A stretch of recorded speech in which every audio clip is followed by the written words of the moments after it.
Hello and welcome back. So today we're going to continue with our simple obstacle course. We're trying to build an obstacle course eventually, but we're just learning the small little steps along the way.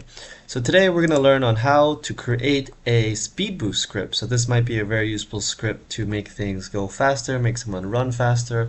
What we can do is click on part, so we can insert a part. We can design this part to whatever we want. Let's make it a little bit brighter, so it looks something that might help you.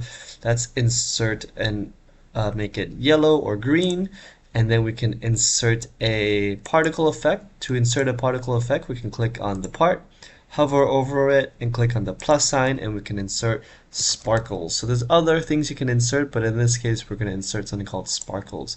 We could change the color of the sparkles if you want, so you can do that by clicking sparkles and change the color that you want for the sparkles. In this case I'm going to just choose a glowing white sparkle because that seems appropriate.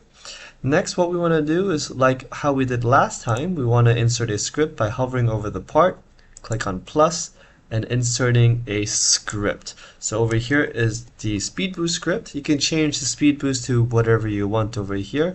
So this of course is 100. 16, it's its default running speed, default walking or running speed in Roblox Studio. So in most games you're at default 16, and you can change this number to whatever you wish. And this is how long you want it to be for. So let's say 2 seconds, and then I want 100 speed at 2 seconds. After that, it's going to revert back to 16, the normal speed. And let's try it out.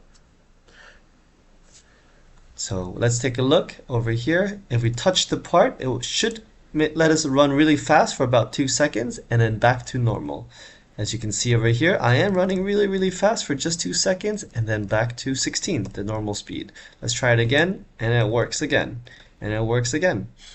So there we go. This is a speed boost script. Once again, all you need to do is create a part, add some special effects on it if you wish, and insert a script, and this is the script.